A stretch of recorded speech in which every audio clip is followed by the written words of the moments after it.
Hello दोस्तों, नमस्कार। स्वागत है आप सभी का एजुकेशन मंत्रा में।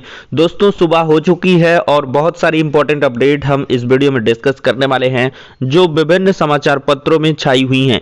तो हम बात करने वाले हैं यूपीटीटी 69,000 शिक्षक भर्ती, प्रतियोगी छात्रों के निशाने पर है भर्ती बोर्ड और बीएड के आगे डीएलएड का घटा है क्रेज। तो सारी अपडेट को एक साथ डिस्कशन में लाएं, लेकिन इसके पहले जो हमारे छात्र एलटी ग्रेड शिक्षक भर्ती की प्रिपरेशन कर रहे हैं उनके लिए छोटी सी इन्फॉर्मेशन। आज हम बात करने वाले हैं एलटी ग्रेड शिक्षक भर्ती की बेस्ट बुक के बारे में जो चच्चू पब्लिकेशन की है।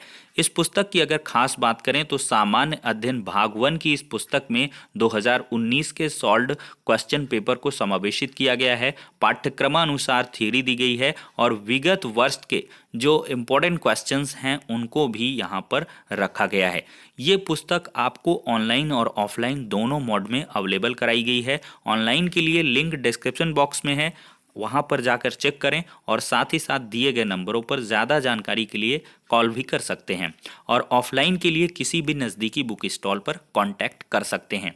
और ये पुस्तक आपको विभिन्न विषयों पर भी उपलब्ध करवाई गई है। देखा जाए तो यहाँ पर एलटी ग्रेड कंप्यूटर, सामाजिक अध्ययन, सामान्य अध्ययन, गृह विज्ञान, इंग्लिश, विज्ञान और जीव विज्ञान, हिंदी जैसे सभी सब्जेक्ट्स पर अवेलेबल है। तो देर किस बात की, चच्चू पब्लिकेशन की बेस्ट बुक के साथ अपनी प्रिपरेशन को बूस्ट करें। दोस्तों, देखा जाए तो यूपीटीटी मामले में एक बड़ा खुलासा होता हुआ नजर आ रहा है और यहां पर डीआईओएस और बाबुओं की संलिप्तता पाई गई है और दोषियों पर यहां पर कार्रवाई भी की जा रही है। तो आपको दिखाते हैं क्या कुछ है अपडेट। और लगातार यहां पर जो सालभर गिरोह पकड़े गए हैं, लगभग 22 सालभर गैंग के सदस्यों को पकड़ा गया है, उन पर भी एक बड़ी कार्रवाई की जा रही है और इनकी संपत्तियां यहां पर जब्त की जाने वाली हैं। यहां पर देख सकते हैं दोस्तों, ये कल का मामला है। डीएम अमित त्रिपाठी ने लिया बड़ा एक्शन, डीआईओएस के खिलाफ कार्रवाई को लिखा पत्र, चुनाव आयोग और शासन को लिखा पत्र। टीटी एग्जाम में बड़ी धांधली हुई थी। ठीक है, डीएम पुलिस ने 22 लोगों को गिरफ्तार किया था। 2,70,000 कैश और 48,50,000 का जो चेक है वो बरामद किया था। और यहां पर देख सकते हैं भारत समाचार की तरफ से टीटी एग्जाम पास कराने का लिया था ठेका, ऐसा डीएम महोदय का कहना है। और पुलिस ने 22 लोगों को गिरफ्तार किया था, डीएम महोदय ने कहा। और जांच में डीआईओएस वीके शर्मा की संलिप्तता उजागर हो चुकी है। तो ये दोषी पाए गए हैं और इन पर कार्रवाई के लिए शासन और चुनाव आयोग दोनों को यहां पर लेटर लिखा गया है। तो देख सकते हैं कितनी बड़ी यहां पर विसंगति और धांधली का मामला सामने आ रहा है और यहां पर डीआईओएस की जो संदिग्धता है वो उजागर हो गई है, संलिप्तता उजागर हुई है।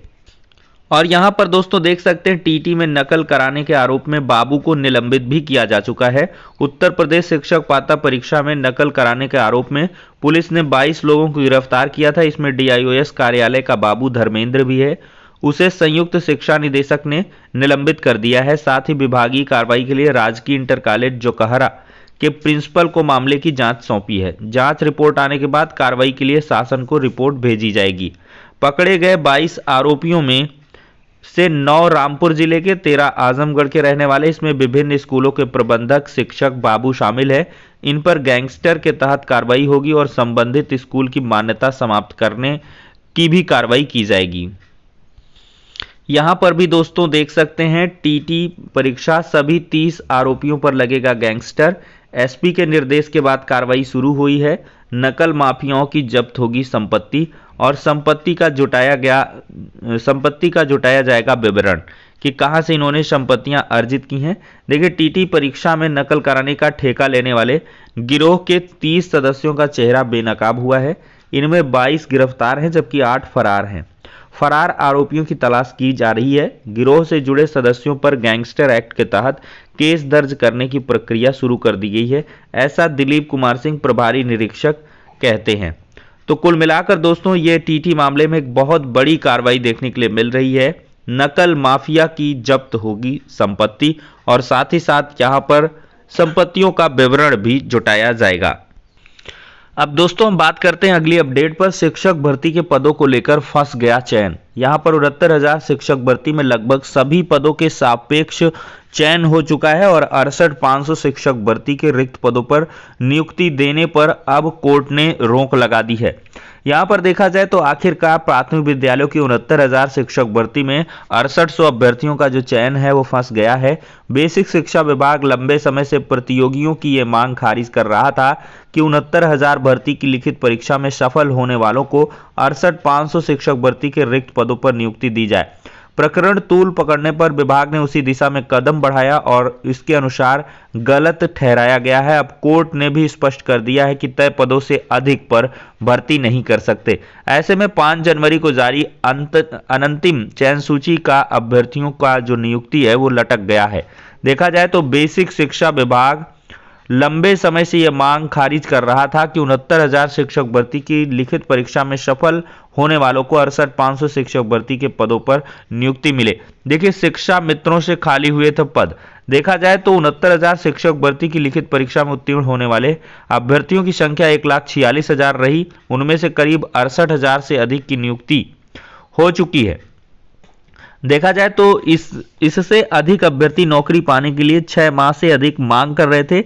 उन्हें 68,500 के रिक्त पदों पर नियुक्ति दी जाए। उनका तर्क था कि शीर्ष कोर्ट ने शिक्षा मित्रों का समायोजन रद्द करके 1,37,000 पदों पर चयन का आदेश दिया था। दोनों भर्तियों के पद शिक्षा मित्रों से ही खाली हैं, तो नहीं हो सकी थी कोई कार्रवाई। तो उल्लेखनीय है कि 68,500 शिक्षक भर्ती में रिक्त पदों की संख्या करीब 23,000 के आसपास है। कोर्ट के आदेश से अब भर्ती में गलत तरीके से चयन पाने वालों को बाहर करके ही चयन किया जा सकता है। ये बहुत ही इंपॉर्टेंट पॉइंट है समाचार पत्र के माध्यम से कि कोर्ट के आदेश पर अब भर्ती में गलत तरीके से चयन पाने वालों को बाहर करके नया चयन किया जा सकता है। विभाग कोर्ट के अंतिम निर्णय की प्रतीक्षा कर रहा है। सुनवाई अगले महीने होनी है। देखा जाए तो 9 चयनितों का अभी जिला आवंटन व काउंसलिंग नहीं हो सका है और साथ ही विभाग ने इस मामले में अब तक किसी अधिकारी पर कोई कार्रवाई भी नहीं की है और कुल मिलाकर यहां पर देखा जाए तो मामला फंस चुका है। अब दोस्तों यहां पर शासन चाहता है कि कोर्ट आदेश कर दे, कोर्ट चाहता है कि शासन ही अपने हिसाब से कर ले, हम इसमें क्या करें। चूंकि इस पर कोर्ट करेगी तो कायदे से करना पड़ेगा। इसमें विसंगति क्या है, ये बहुत बड़ी अनियमितता है, तो इस पर अधिकारियों पर भी कार्रवाई होनी चाहिए। अगर कोर्ट के माध्यम से होगी तो एक बड़ी और कठोर कार्रवाई देखने के लिए मिलेगी। तो शासन स्तर से भी ऐसा किया जा सकता है, लेकिन शासन भी ऐसे में विचार कर रहा है कि भाई करना क्या है। अब देखिए, शासन को कोर्ट ने कुल मिलाकर एक दिया दिखा दिया है कि किस प्रकार से क्या कुछ होना है। यहां पर रोशनी ये दिखाई गई है कि आप 69,000 शिक्षक भर्ती में एक भी पद एक्स्ट्रा नहीं भर सकते हैं। ठीक है, ये पॉइंट हो गया। दूसरा पॉइंट ये है, कोर्ट ने जो क्वेश्चन किया कि क्या अगर एक पद ज्यादा नहीं भर सकते, सुप्रीम कोर्ट का भी आदेश है और ऐसा होता भी नहीं है, अलग से अगर आपको पदों को भरना है तो उसके लिए एडवर्टीजमेंट निकालना होगा और उसमें आरक्षण के मापदंडों पर कार्य करना होगा, ये दुनिया जानती है। तो भाई जब अब 69,000 में से ही आप करना चाहते हैं चयन, तो क्या एक पद पर 2 लोगों को नियुक्त करोगे? ऐसा भी यहां पर कोर्ट ने क्वेश्चन किया है। तो साफ तौर पर भाई स्पष्ट रूप से कोर्ट इनडायरेक्टली कह ही रही है कि जो पूर्व में चयनित गलत तरीके से चयनित अभ्यर्थी हैं उनका चयन निरस्त करके और इन पर जो है रीशफलिंग करते हुए जो चयनित अभ्यर्थी हैं 68,000 के आरक्षित वर्ग के 6800 चयन सूची में जगह पाए, उनको नियुक्तियां दी जाए। तो कुल मिलाकर यहां पर यह मामला काफी ज्यादा पेचीदा हो गया है। अब दोस्तों हम अगली अपडेट पर डिस्कशन करते हैं। प्रतियोगियों के निशाने पर सभी भर्ती संस्थाएं हैं।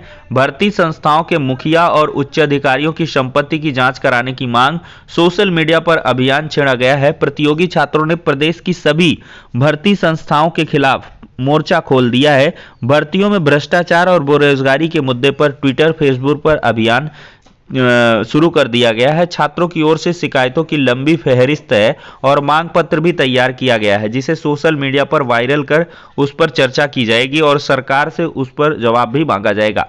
प्रतियोगी छात्रों का कहना है कि दरोगा भर्ती परीक्षा में धांधली के आरोप में मामले में पुलिस और प्रोन्नति बोर्ड घिरा हुआ है। भर्ती प्रक्रिया में लगातार बदलाव किए जाने से लोक सेवा आयोग की कार्यप्रणाली भी सवालों के घेरे में है। एपीएस भर्ती 2010 और पीसीएस 2015 में धांधली के मामले सामने आने के बाद सीबीआई इन दोनों भर्ती परीक्षाओं के मामले में एफआईआर दर्ज कर चुकी है।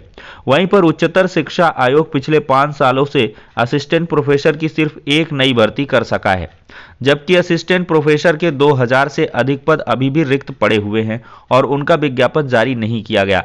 उत्तर प्रदेश माध्यमिक शिक्षा सेवा चयन बोर्ड भी शिक्षक भर्ती में धांधली के आरोप में घिरा हुआ है।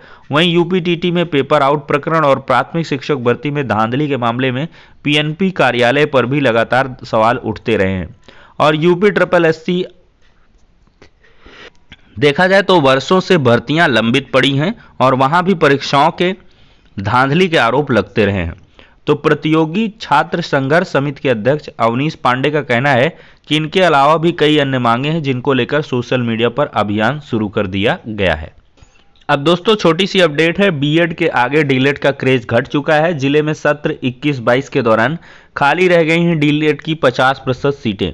बीएड बेरोजगारों ने सपा अध्यक्ष को भेजा है पत्र और यहां पर बीएड की सभी सीटों पर दाखिला हो चुका है। ईडब्ल्यूएस की सीटें इस सत्र में आने के कारण कुछ परेशानी हुई थी, लेकिन दूसरी काउंसिल में सभी सीटें भर ली गई। पिछले सत्र की तुलना में इस बार पहले से दाखिले की प्रक्रिया पूरी कर ली गई है। और यहां पर जिले में डायट सहित 84 कॉलेजों में डीएलएड पाठ्यक्रम संचालित हो रहा है। इस बार डायट में ही सभी सीटों पर दाखिला हो सका है, जबकि अन्य कॉलेजों में 50% जो सीटें हैं वो खाली रह गई हैं। ऐसा डायट प्रवक्ता अमरेंद्र मिश्र का कहना है। तो बीएड वालों को ज्यादा अवसर मिलते हैं, इस वजह से बीएड का लगातार जो है क्रेज है वो बढ़ रहा है, जबकि डीएलएड का घट रहा है। तो फिलहाल के लिए दोस्तों इस वीडियो में इतना ही। नेक्स्ट में